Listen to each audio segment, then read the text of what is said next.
The dust swirled around her thin frame as Faith Ellison clutched her only possession, a half-empty sack of corn, closer to her chest, the afternoon sun beating down mercilessly on her bare head. 18 summers had come and gone, each one harder than the last, and now she found herself alone on the outskirts of Silver Creek, Wyoming, in the unforgiving summer of 1876. Her last living relative, an aunt who had treated her little better than a servant, had succumbed to fever 3 days prior, and the landlord had wasted no time in evicting Faith from the only home she'd known since her parents' deaths. Faith closed her eyes against the sting of grit and exhaustion. She hadn't eaten since yesterday morning, saving the corn for when hunger became unbearable. The sound of approaching hoofbeats barely registered until a shadow fell across her face. "Miss, you all right there?" The voice was deep, concerned, with a slight drawl that marked him as local. Faith's eyes fluttered open to see a man atop a chestnut mare. The sun silhouetted him, making it difficult to discern his features beyond the broad-brimmed hat and strong shoulders.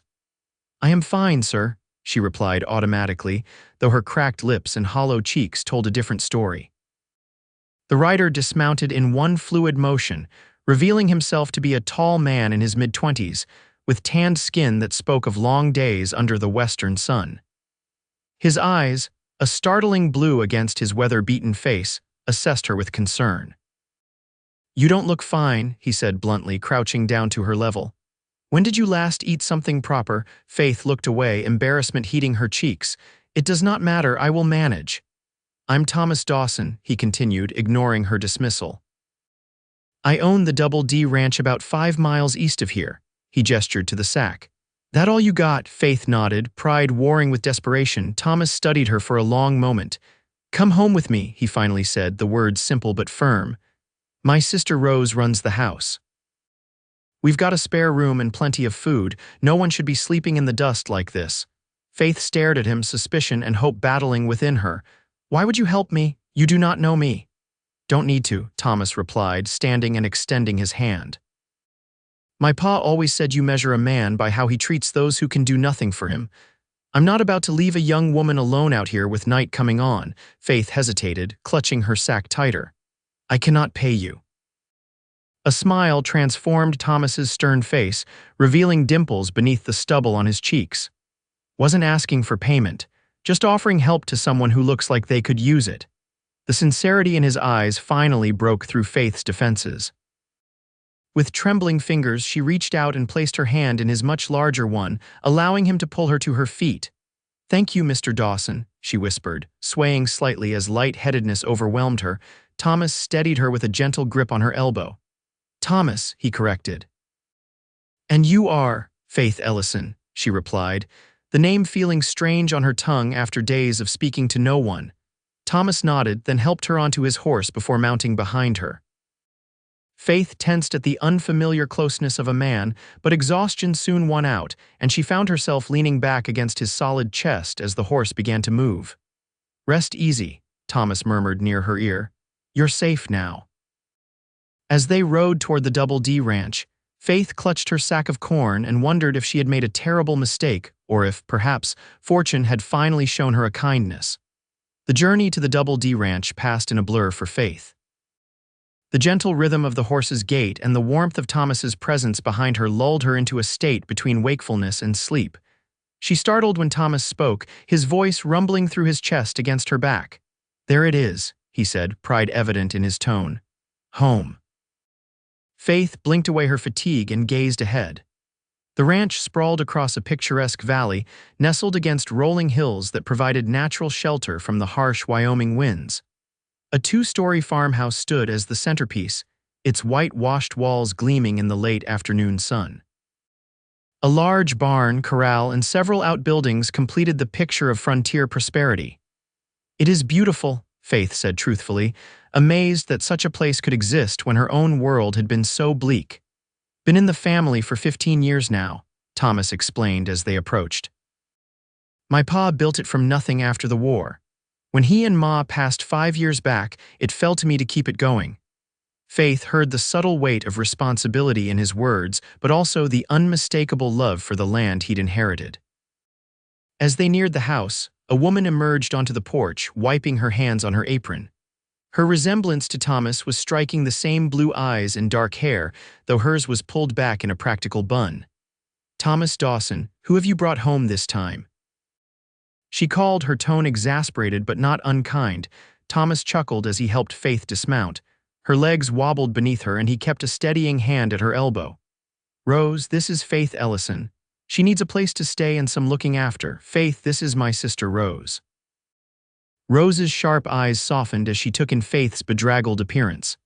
"Land's sakes, girl, you look half-starved. Come inside before you fall over." Faith clutched her sack of corn tighter, suddenly self-conscious of her dust-covered dress and tangled hair. "I do not wish to impose." "Nonsense," Rose interrupted, coming down the steps to take Faith's arm. "Any friend of Thomas's is welcome here." "We just met," Faith admitted. "Your brother found me by the road." Rose shot her brother a look that Faith couldn't interpret, but Thomas merely shrugged. "Couldn't leave her there, Rosie." "No, I suppose you couldn't," Rose sighed, but her expression was fond as she guided Faith into the house. "That's always been your way." The interior of the farmhouse was as welcoming as its exterior promised. Clean, well-maintained furniture filled the front room, and the smells of cooking wafted from what Faith assumed was the kitchen. It had been so long since she'd been in a proper home that she felt overwhelmed by the simple comforts surrounding her. "First things first," Rose declared. "A bath, clean clothes, and then food. No arguments," she added when Faith opened her mouth to protest. Within the hour, Faith found herself scrubbed clean, dressed in a borrowed dress of Rose's that had been hastily taken in at the waist, and seated at the kitchen table before a bowl of hearty stew and fresh bread. Thomas had excused himself to tend to evening chores, leaving Faith alone with his sister. "How long since you've eaten properly?" Rose asked as Faith tried not to devour the food too quickly. "A few days," Faith admitted between careful bites. "My aunt passed away last week. The landlord gave me until her funeral to vacate." Rose's expression softened with sympathy. "I'm sorry for your loss." Faith nodded, uncertain how to explain that while she mourned her aunt out of duty, there had been little love between them. "She took me in after my parents died in a fire when I was 8. It was not an easy arrangement for either of us." "And there's no other family?" Rose asked gently. Faith shook her head. "None that I know of." "Well," Rose said with conviction, "you'll stay here until you're back on your feet. We've plenty of room, and I could use the help around the house if you're willing." Relief flooded through Faith so intensely that she had to blink back tears. "I am a hard worker," she promised. "And I have this," she added, gesturing to the sack of corn she'd refused to relinquish. "It is not much, but keep it," Rose interrupted kindly. "Consider it your savings. Everyone needs something to call their own." Later that evening, settled in a small but comfortable bedroom on the second floor, Faith stood by the window and gazed out at the ranch bathed in moonlight. In the distance, she could make out Thomas's figure moving between buildings, completing final checks before retiring. She watched him, this stranger who had so inexplicably changed the course of her life with a simple act of kindness. She wondered what motivated a man like him, successful, clearly respected, to stop for a ragged orphan by the roadside. As if sensing her gaze, Thomas paused and looked up toward her window. Faith stepped back quickly, heart suddenly racing. But before she moved completely out of sight, she saw him tip his hat in acknowledgement, a gesture so courtly in its simplicity that it brought an unexpected smile to her lips. Faith slept that night without fear for the first time in years. The sack of corn placed carefully beside her bed, a reminder of how quickly fortunes could change in this wild country. Morning arrived with the crowing of roosters and the sounds of a working ranch coming to life. Faith woke disoriented, momentarily forgetting where she was until the events of the previous day rushed back. She dressed quickly in another of Rose's altered dresses and made her way downstairs, eager to begin earning her keep. The kitchen was already a hub of activity. Rose stood at the stove, skillfully managing several pots while two young ranch hands sat at the table, shoveling eggs and bacon into their mouths with the enthusiasm of men who worked hard for their meals. "Good morning," Faith said hesitantly from the doorway. 3 heads turned in her direction. Rose smiled warmly, but the 2 men looked at her with undisguised curiosity. "Faith, "Come in and have some breakfast," Rose beckoned. "This is Charlie and Joseph, two of our ranch hands. Boys, this is Faith Ellison. She'll be staying with us for a while." The men nodded politely, though Faith noticed their questioning glances. She wondered what they thought of her sudden appearance. "Morning, Miss Ellison," the older of the two, Charlie, said with a tip of his hat. He appeared to be in his 30s with a weathered face and kind eyes. "Welcome to the Double D. Thomas said you might be joining us," Joseph added. He couldn't have been more than 20, with freckles scattered across his nose and cheeks. "Nice to have another face around here." Faith felt her tension ease slightly at their casual acceptance. "Thank you. I hope to make myself useful." "Oh, there's always work to be done," Rose assured her, placing a plate of food before her. "Eat up now. We've got bread to bake and preserves to put up today." As Faith ate, the men finished their breakfast and headed out to begin their day's work. Through the window, she spotted Thomas in the corral, working with a young horse. He moved with confidence and patience, his movements fluid as he guided the animal in circles. "He has a way with horses," Rose commented, following Faith's gaze. "Always has, even as a boy. Animals trust him." "He seems very kind," Faith said carefully. Rose smiled knowingly. "He is that. Too kind sometimes, if you ask me. Takes in every stray animal and hard luck case that crosses his path." Her expression grew serious. "But I should warn you, Faith, Thomas has had his heart broken before. Badly." Faith felt her cheeks flush. "I assure you I have no designs on your brother. I am merely grateful for his assistance." Rose studied her for a moment, then nodded. "Of course, I just thought you should know that he might be cautious when it comes to matters of the heart." Before Faith could respond, the back door opened, and Thomas himself entered, bringing with him the scents of horses and the outdoors. His presence seemed to fill the kitchen, and Faith found herself straightening unconsciously. "Morning," he greeted, his eyes lingering on Faith for a moment. "You look better today, some color in your cheeks." "Your sister has been very kind," Faith replied, dropping her gaze to her plate. Thomas crossed to the stove and poured himself coffee. "Rose mentioned you'll be helping around the house. That all right with you?" Faith nodded eagerly. "Yes, of course, I want to earn my keep." "No rush on that," Thomas said easily. "Get your strength back first." He glanced at his sister. "I'm riding out to check the north pasture with the boys. Might be gone till sundown. Be careful," Rose cautioned. "Parker mentioned seeing strangers up that way yesterday." Thomas's expression hardened slightly. "All the more reason to check it out. Don't worry, we'll be armed." Faith felt a chill at this reminder of the dangers that existed even in this seemingly peaceful valley. The West was still wild, with outlaws and disputes over land and cattle a constant threat. "What sort of strangers?" she asked. Thomas shrugged. "Could be nothing. Drifters passing through maybe, or could be rustlers eyeing our cattle. We've had trouble with the Morgan gang operating in these parts." "The Morgans?" Faith repeated, the name striking a chord of recognition. "I heard talk in town about them before I had to leave." Thomas's gaze sharpened. "What kind of talk?" Faith tried to recall the conversations she'd overheard while running errands for her aunt. Just that they were becoming bolder. Someone said they might have connections with corrupt officials in the territorial government. Thomas and Rose exchanged significant looks.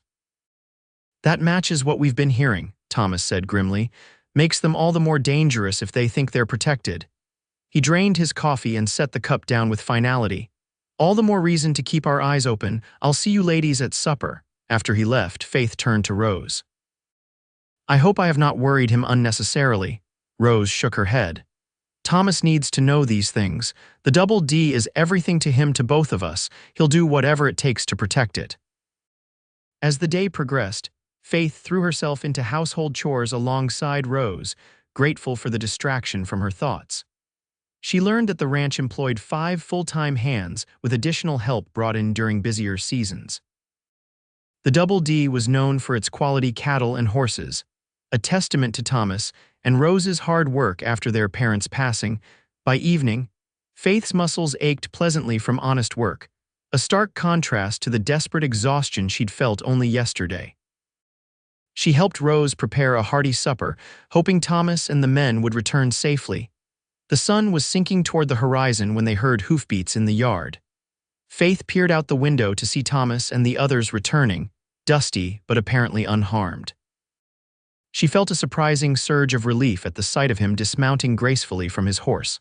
Later, as they gathered around the table, Thomas, Rose, Faith, and the 5 ranch hands, Faith found herself observing the easy camaraderie between them. This was more than a place of employment. It was a family of sorts, bound together by mutual respect and shared purpose. Thomas caught her watching and offered a small smile that sent an unexpected flutter through her chest. Faith quickly looked away, remembering Rose's warning. She had no right to feelings of any kind toward Thomas Dawson. Her place here was temporary, a brief respite before she would need to make her own way in the world. Still, as the evening wound down and the hands departed for their bunkhouse, leaving just the 3 of them by the fire, Faith couldn't help but wish that this moment, this feeling of belonging, could somehow last. Days stretched into weeks as Faith settled into life at the Double D Ranch. Each morning she rose before dawn to help Rose with breakfast for the hands. The days were filled with household chores, cleaning, mending, gardening, and preserving the summer's bounty for the coming winter months.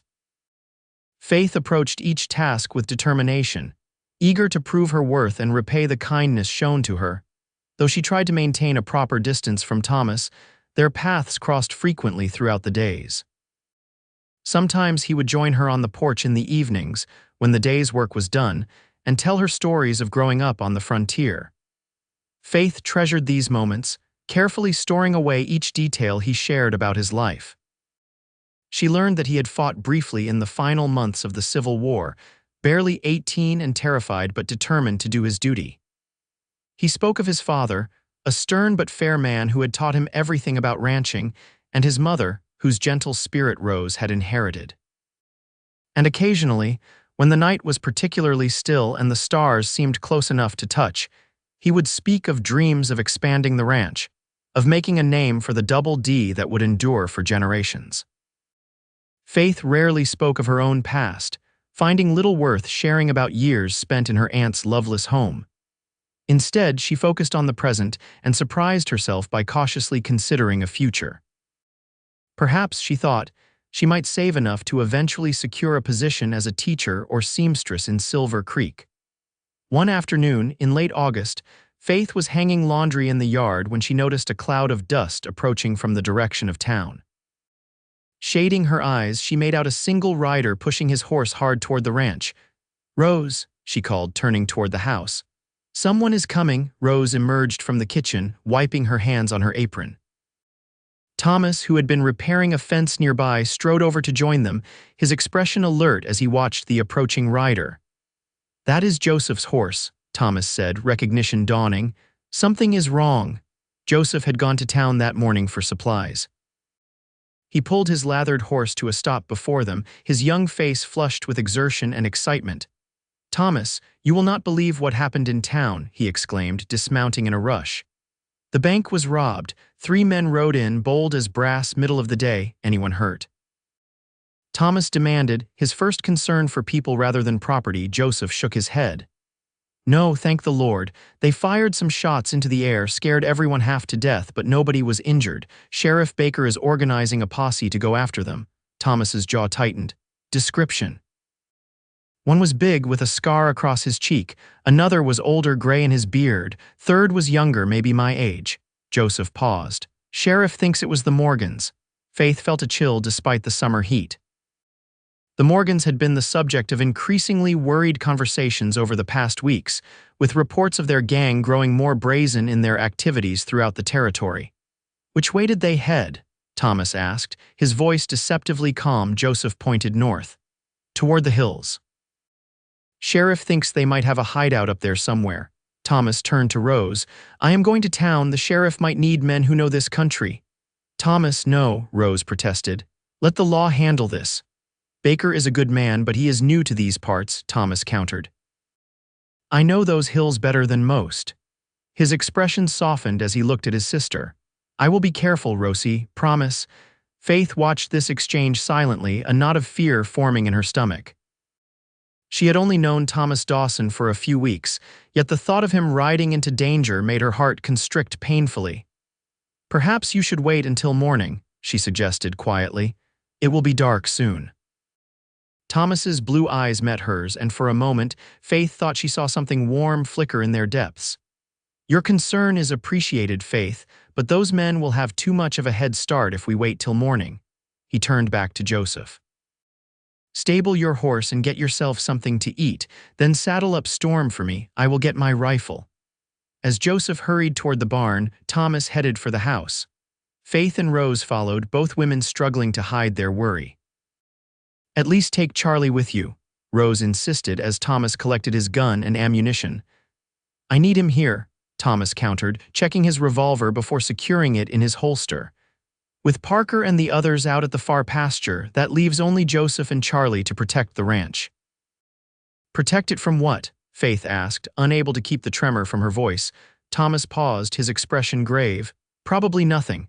But if these men are indeed the Morgans, and if they think we might have seen something or know something. He left the thought unfinished. Faith understood then. The double Deepens northern pastures bordered the hills where the outlaws were heading.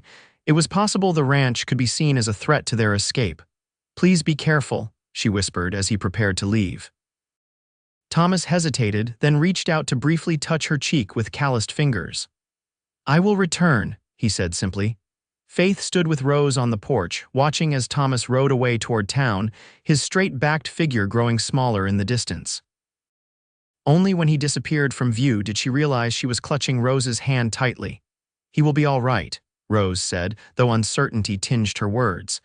Thomas has always been able to take care of himself. Faith nodded, unable to articulate the fear that had taken root within her. In the few short weeks she had known Thomas Dawson, he had become essential to her in ways she scarcely understood herself. The thought of losing him, this man who had lifted her from the dust and offered her shelter without question, was unbearable. That night, with Thomas absent, the ranch house felt different. After supper, Charlie and Joseph took turns keeping watch from the porch, rifles across their laps. Rose tried to maintain a brave face, but Faith caught her glancing repeatedly toward the window, straining to hear the sound of approaching hoofbeats. You care for him, Rose said suddenly as they sat mending by lamplight, breaking a long silence. Faith's needle paused mid-stitch. He has been very kind to me. That is not what I meant, Rose replied gently. Faith looked up to find Rose watching her with knowing eyes. Denial rose to her lips but died unspoken. What was the use in pretending? It does not matter, Faith said instead, resuming her stitching with forced concentration.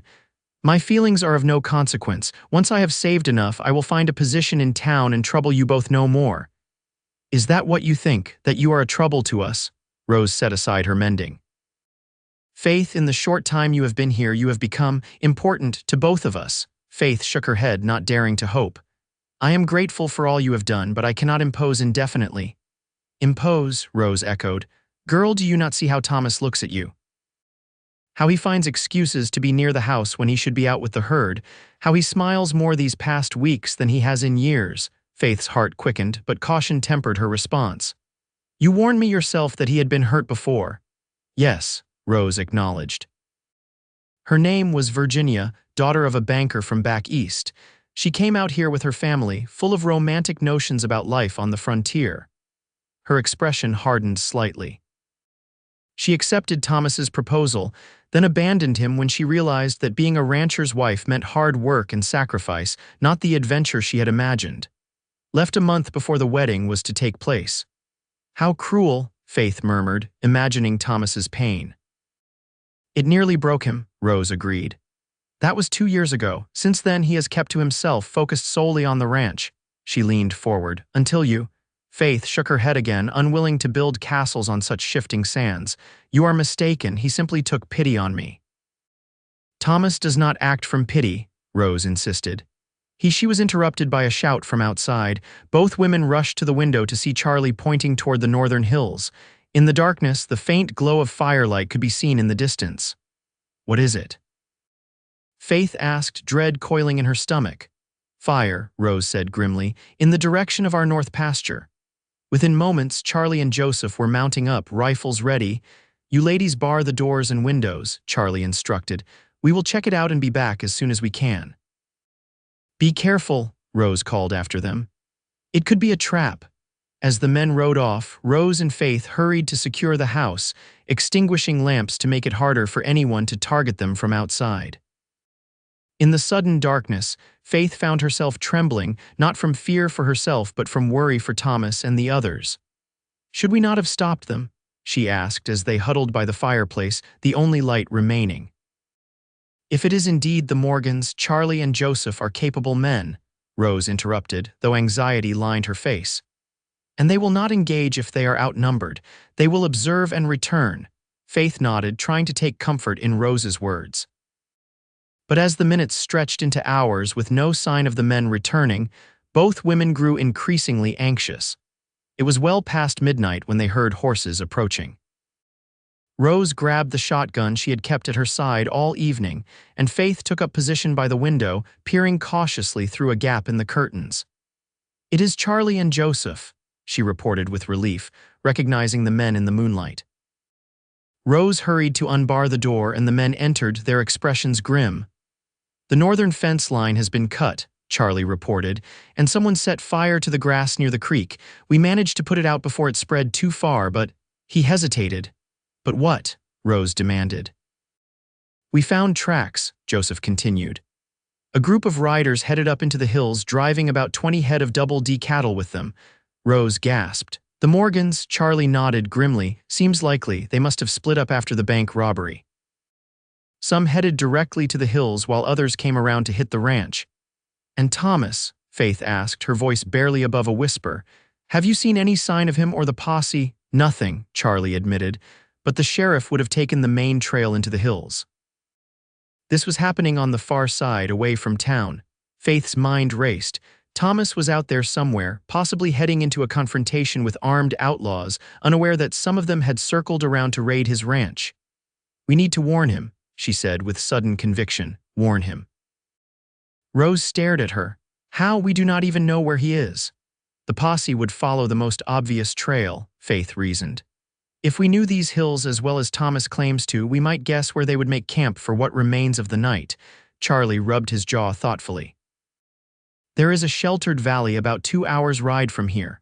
Natural spring, good place to rest horses. If Baker is smart, that is where they would stop before pushing deeper into the hills at first light." "Then someone must go there," Faith insisted. "To warn them about the second group of outlaws." "I will go," Charlie volunteered immediately. "No," Rose shook her head. "We need you here in case they return." "Joseph can, I will go," Faith interrupted firmly. 3 heads turned to stare at her in astonishment. "That is out of the question," Rose sputtered. "You cannot." "I can ride," Faith stated. "My father taught me before he died, and I am lighter than any of you, so the horse can travel faster." "It is too dangerous," Charlie protested. "Miss Ellison, you do not know the country." "Then you will have to give me clear directions," Faith replied, a newfound determination straightening her spine. "But I am going. Thomas saved me when I had nothing. I will not stand by while he rides into danger unaware."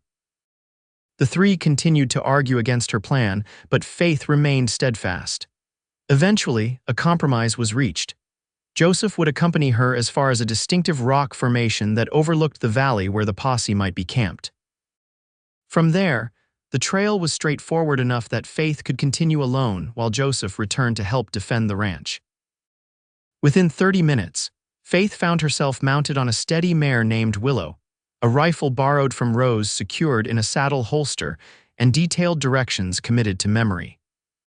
She wore trousers borrowed from Rose practical for riding astride and had her hair tucked up under a hat to avoid attracting unwanted attention if she encountered strangers. "Be careful," Rose urged, squeezing Faith's hand. "And tell that stubborn brother of mine to come home in one piece." Faith nodded, throat tight with emotion. "I will." As she and Joseph rode away from the ranch house, Faith's heart pounded with fear and determination in equal measure. The night was clear, the moon providing enough light to follow the trail, but the shadows seemed to hold countless threats. She thought of Thomas, his kindness, his quiet strength, the way his eyes crinkled at the corners when he smiled. Faith realized with crystal clarity that she loved him, had perhaps begun falling in love from the moment he found her in the dust beside her sack of corn. Now she had to find him, had to warn him, because a world without Thomas Dawson in it was not one she cared to contemplate. The terrain grew more challenging as they ascended into the foothills. Joseph kept a vigilant watch, one hand never far from his weapon. They rode in silence, aware that sound carried far in the night air. After nearly 2 hours of steady travel, Joseph raised his hand, signaling Faith to stop. Ahead, silhouetted against the star-filled sky, rose a distinctive rock formation that resembled a seated man. "Sentinel Rock," Joseph whispered.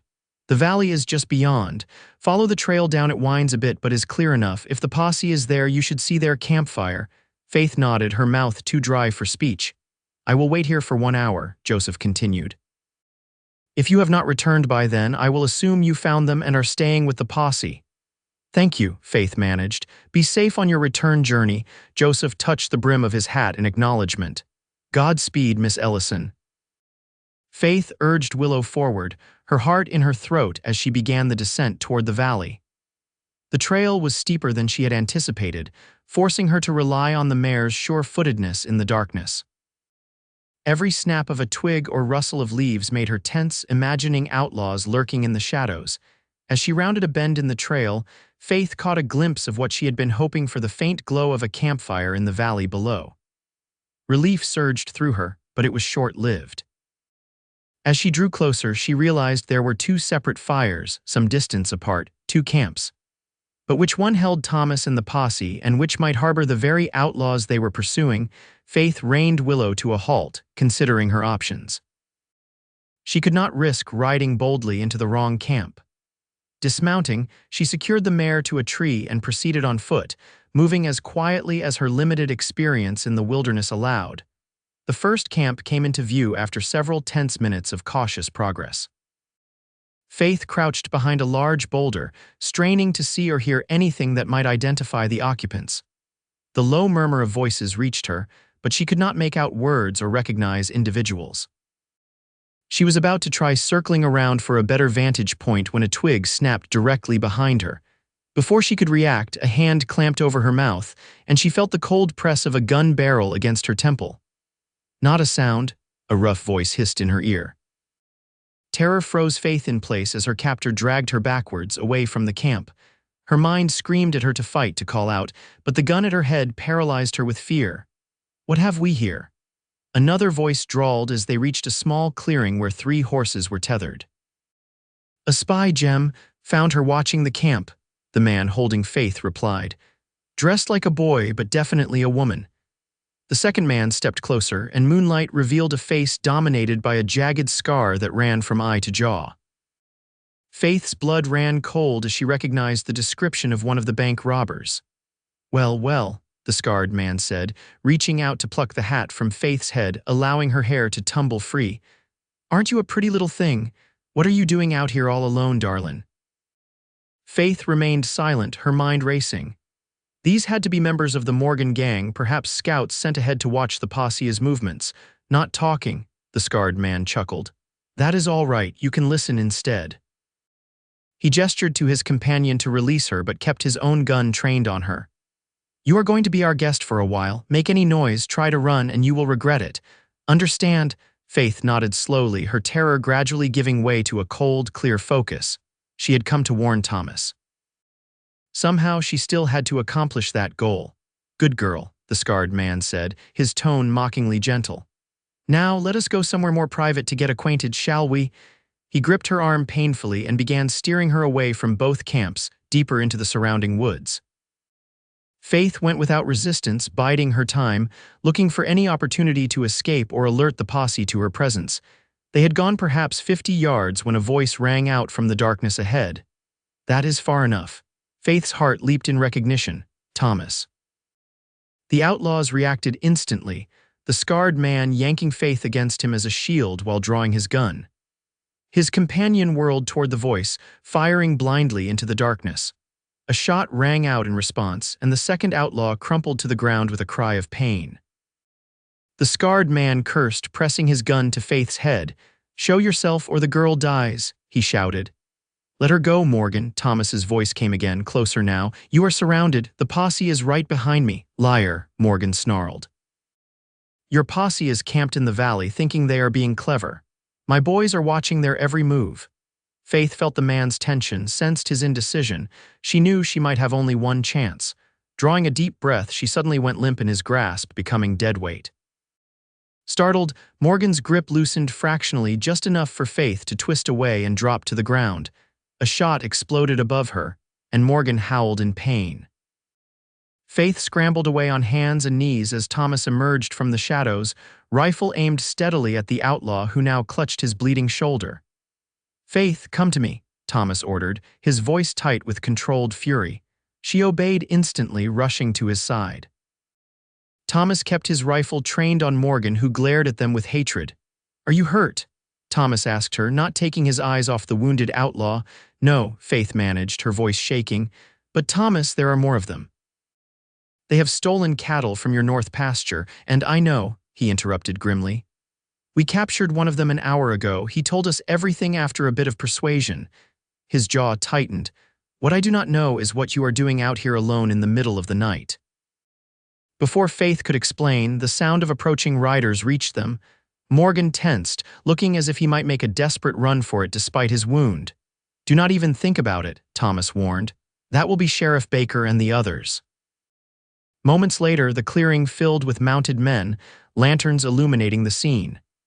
Faith recognized Sheriff Baker from her few visits to Silver Creek, a tall man with a thick mustache and shrewd eyes. Dawson. What the sheriff broke off as he took in the tableau before him. Thomas with his rifle still aimed at the wounded Morgan, the other outlaw motionless on the ground, and Faith trembling by Thomas's side. What in tarnation is going on here? "Morgan was about to disappear with a hostage," Thomas replied tersely. "A hostage who, I might add, came all the way from my ranch to warn us about the raid on our cattle." Baker's eyes widened as he recognized Faith despite her unusual attire. "Miss Ellison." "Good Lord, girl, that was either very brave or very foolish."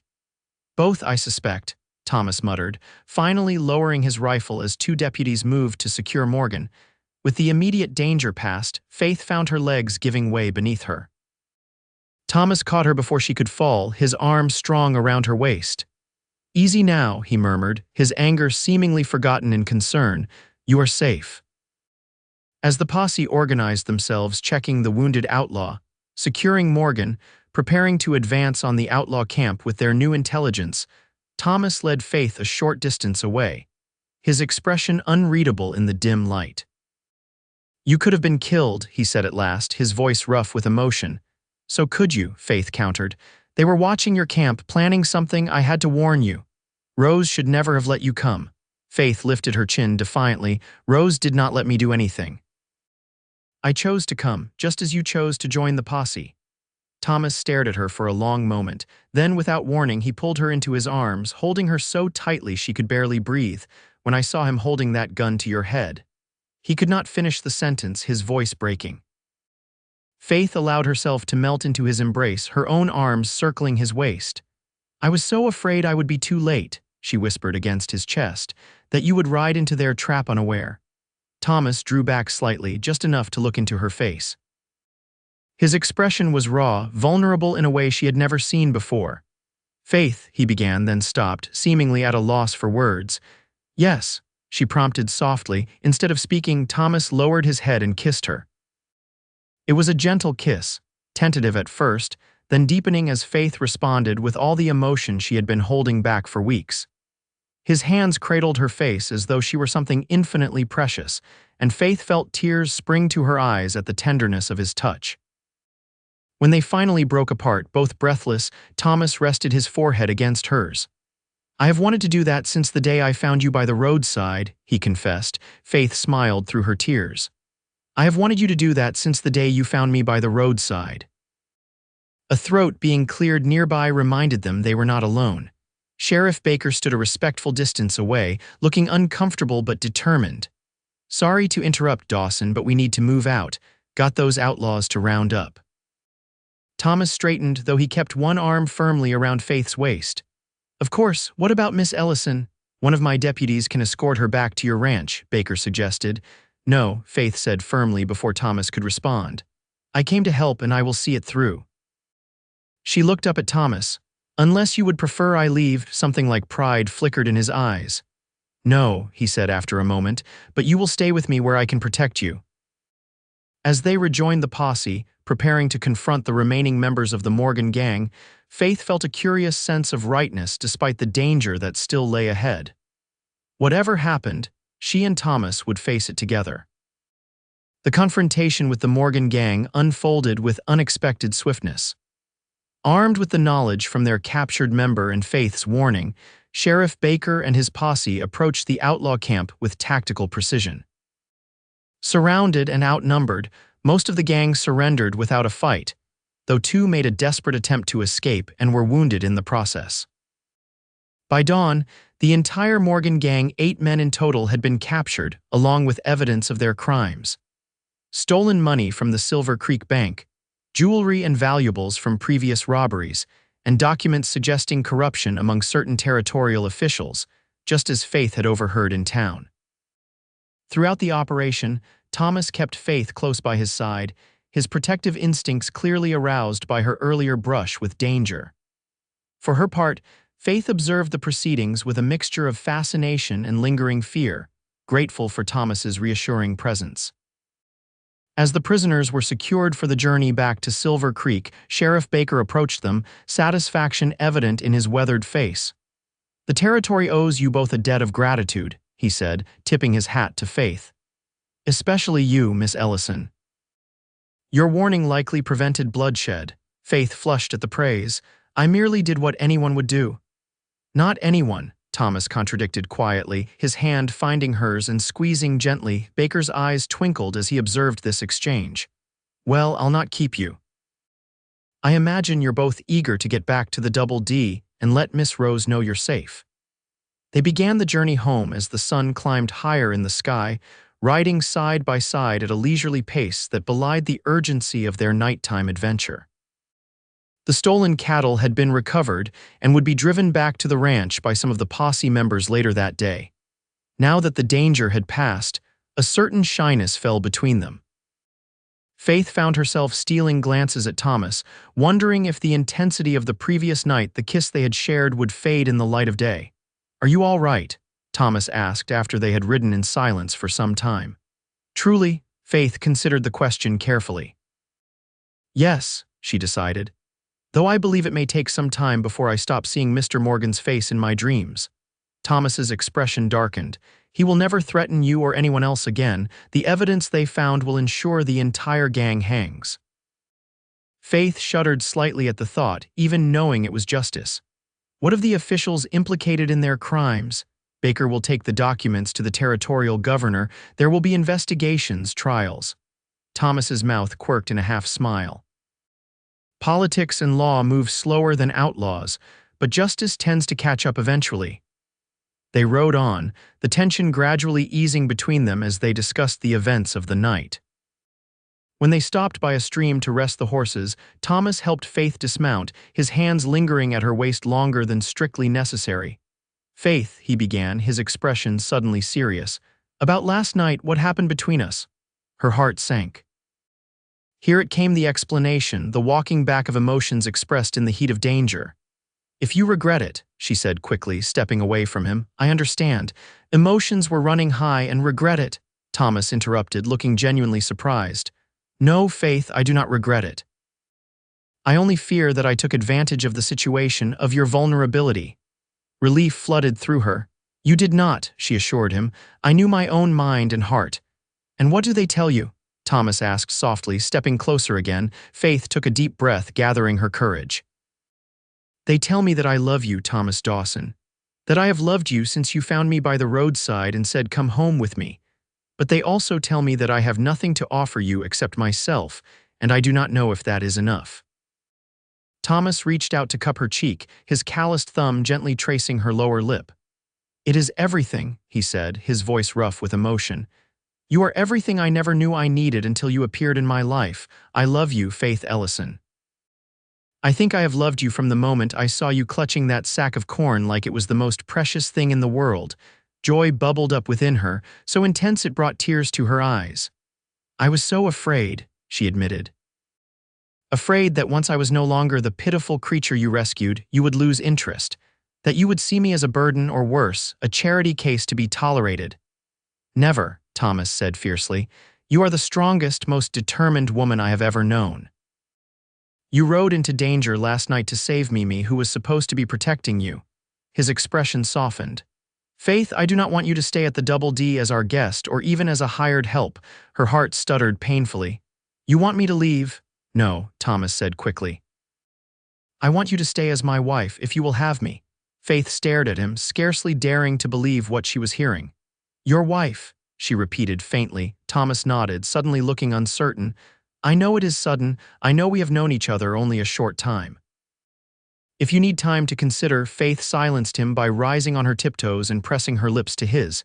The kiss was brief but carried all the certainty her words might have lacked. I do not need time, she said when they parted. My answer is yes. Yes, I will marry you, Thomas Dawson. The smile that illuminated his face was like sunrise breaking over the Wyoming hills, radiant, warming, full of promise. He lifted her off her feet in an exuberant embrace, spinning her around until they were both laughing breathlessly. When he set her down, his expression grew thoughtful. There is something I should tell you, he said. Something important about the ranch. Faith listened as Thomas explained that the Double D was larger and more profitable than she might have realized. His father had been shrewd in his land acquisitions, and Thomas himself had expanded their operations considerably in the 5 years since his parents' deaths. The ranch was not merely successful, it was one of the most prosperous in the territory. Why did you never mention this? Faith asked, puzzled. Thomas shrugged, looking almost embarrassed. It never seemed important, and after Virginia, he hesitated. After she left, I became wary of women who might be interested in the Dawson name and fortune rather than me, understanding dawned. So you let me believe you were just a modestly successful rancher. I wanted you to know the man, not his possessions, Thomas admitted. Was that wrong of me? Faith considered this, then shook her head. No. Though I might have washed your shirts with a bit more care had I known they were so expensive, she added with a teasing smile. Thomas laughed, the sound echoing across the open landscape. My clever, practical Faith, he said fondly, always thinking ahead. They remounted and continued their journey toward the Double D, making plans as they rode. They would be married in the fall, they decided, after the main cattle drive was complete. Faith insisted on a simple ceremony at the ranch rather than a grand affair in town, a suggestion that clearly pleased Thomas. Rose will be ecstatic, he predicted. She has been hoping for this outcome since the day I brought you home. Has she? Faith asked, surprised. She warned me about Virginia, about your broken heart. I thought she was cautioning me against developing feelings for you. Thomas chuckled. My sister is protective but not blind. She saw how I looked at you long before I admitted my feelings to myself. As they crested the final rise that overlooked the Double D, Faith reined in her horse, taking in the sprawling ranch that would soon be her home in truth as well as in name. The white farmhouse gleamed in the afternoon sun, smoke curling invitingly from the chimney.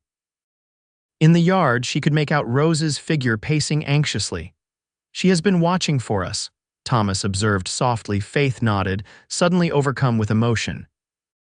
From orphan to beloved, from sleeping in the dust to mistress of all, she surveyed the transformation seemed almost too miraculous to comprehend. Are you ready? Thomas asked, noting her hesitation. Faith smiled at him, her heart full to bursting. Yes, she said simply, I am ready. Together, they rode down to begin their new life. The wedding of Thomas Dawson and Faith Ellison took place on a crisp October day, with the aspen trees surrounding the Double D ranch a blaze of gold against the clear blue Wyoming sky. True to Faith's wishes, it was a simple affair, though simple by Dawson standards still meant the largest celebration Silver Creek had seen in years. Rose had thrown herself into the preparations with enthusiastic abandon, transforming the ranch house and yard with autumn flowers, ribbons, and lanterns for the evening festivities. Sheriff Baker, who had become a friend after the Morgan Gang incident, stood as witness alongside Rose. The entire household staff, all the ranch hands, and a select group of neighbors and townspeople gathered to witness the union. Faith wore a dress of cream-colored silk that Rose had ordered all the way from Denver, with lace at the collar and cuffs that had once belonged to Thomas and Rose's mother. Her dark hair was arranged in soft curls beneath a short veil, and she carried a bouquet of late-blooming wildflowers gathered that morning from the hillsides. Thomas, standing tall and proud in a new black suit, watched with undisguised adoration as Faith walked toward him on the arm of Charlie, whom she had asked to give her away in the absence of any family of her own. Those who knew Thomas best were struck by the transformation in him. The somber, duty-bound rancher now radiated happiness from every pore. "Never seen the boss smile so much," Joseph whispered to another ranch hand as Faith reached Thomas's side. "Reckon Miss Faith is the best thing ever happened to the Double D." The ceremony was conducted by the circuit preacher, a kindly older man who made the journey to Silver Creek once a month. His words were traditional, but delivered with genuine warmth as he spoke of the commitment the couple was making before God and their community. When it came time for Thomas to speak his vows, his deep voice carried clearly across the assembled guests. "I, Thomas Dawson, take you, Faith Ellison, to be my lawfully wedded wife," he began, his blue eyes never leaving hers. "I promise to love and cherish you all the days of my life, to protect and provide for you, to stand by your side in joy and in sorrow, in plenty and in want, in sickness and in health, as long as we both shall live." Faith's voice trembled slightly as she repeated similar words, but her gaze remained steady on Thomas's face, her hands firm in his grasp. When the preacher pronounced them husband and wife, Thomas did not wait for permission to kiss his bride. He gathered Faith into his arms with tender urgency, sealing their union with a kiss that left no doubt in anyone's mind about the depth of his feelings. The celebration that followed lasted well into the night. Tables groaned under the weight of food prepared by Rose and the ranch cook, supplemented by dishes contributed by neighboring farms and ranches. A small band from town provided music for dancing, and even the most reserved guests found themselves tapping their feet to the lively tunes. Faith, moving among the guests as the new Mrs. Dawson, could scarcely believe the turn her life had taken. 4 months ago, she had been alone and destitute, sleeping in the dust beside a road with only a sack of corn to her name. Now she was the wife of a respected rancher, surrounded by people who had accepted her into their community with open arms. "Happy," Thomas murmured, appearing at her side with 2 glasses of punch. Faith accepted a glass, her wedding ring catching the light from the lanterns strung overhead. "More than I ever imagined possible," she replied honestly. Thomas's gaze softened as he looked at her. "You deserve every happiness, Faith, and I intend to spend the rest of my life ensuring you have it." Later, as the celebration began to wind down, Rose approached the couple, her eyes suspiciously bright. "I have something for you," she said, pressing a small package into Faith's hands. "A wedding gift." Faith unwrapped it carefully to reveal a beautifully embroidered handkerchief, delicate and clearly antique. "It was our mother's," Rose explained. "She carried it on her wedding day, and her mother before her. I thought—" She hesitated. "I thought you might like to have it to continue the tradition." Touched beyond words, Faith embraced her new sister-in-law. "Thank you," she whispered, "for this and for everything." "Welcome to the family, Faith Dawson," Rose replied, returning the embrace warmly. As the last guests departed and the ranch hands retired to the bunkhouse, Thomas led Faith to the house, their house now. He had insisted on maintaining the tradition of carrying his bride over the threshold, lifting her effortlessly into his arms as they reached the front door. "Welcome home, Mrs. Dawson," he said softly as he set her down in the entryway. Faith stood on tiptoe to kiss him, her heart overflowing with love. "I have been home since the day you found me, Thomas," she told him. "Home is wherever you are." In the weeks and months that followed, Faith settled into her role as mistress of the Double D with natural grace. The ranch hands, who had already come to respect her for her courage during the Morgan Gang incident, now viewed her with a mixture of admiration and protective affection. Rose, rather than feeling displaced by her new sister-in-law, blossomed in the role of trusted advisor and friend. Winter came to Wyoming with its usual ferocity, but the Dawson household remained warm and bright. Faith discovered a talent for management that complemented Thomas's skills perfectly. While he oversaw the outdoor operations, she brought order and efficiency to the household accounts and supplies.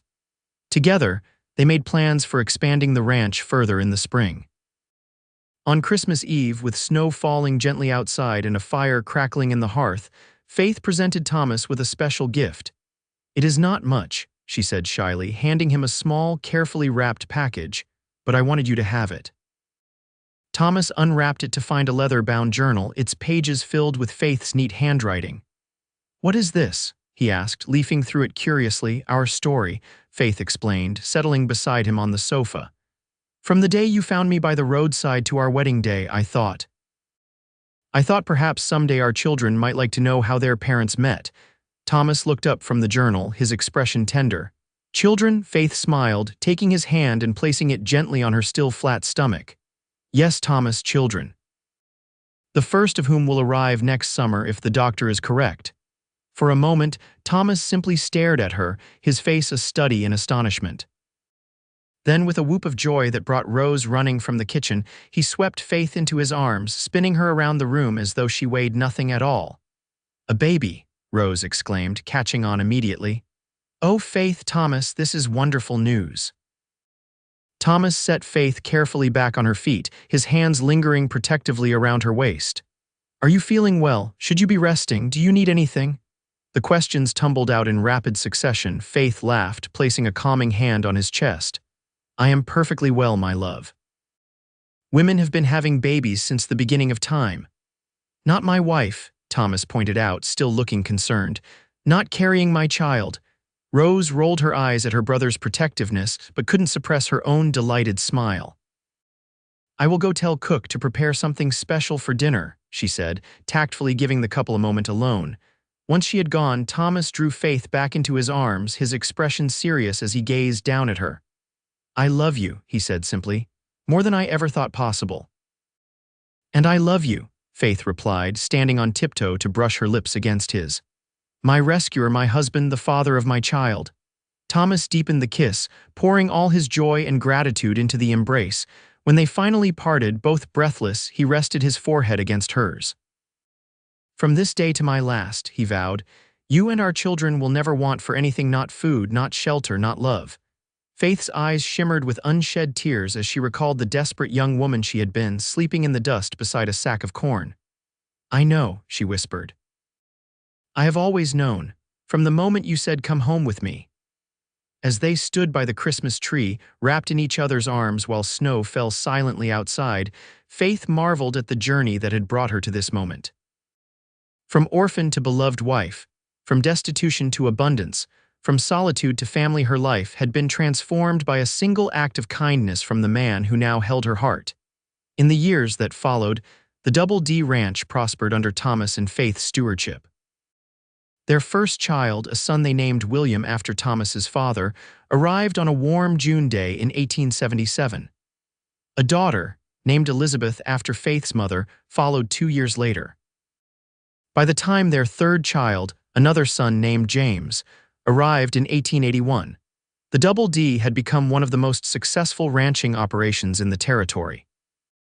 The sack of corn that Faith had clutched so desperately on that dusty road was kept in a cedar chest in their bedroom, a reminder of beginnings, of survival, of the unexpected turns that life could take. Sometimes on the anniversary of the day they met, Thomas would tease Faith about it. "Best decision I ever made," he would say, "stopping for a girl with a sack of corn."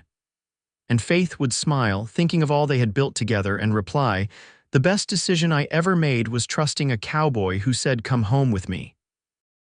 In a land where fortunes could change as quickly as the weather, Thomas and Faith Dawson had found something rare and precious, a love that endured, a partnership that strengthened with each passing year, and a home where the warmth inside could withstand even the harshest Wyoming winter.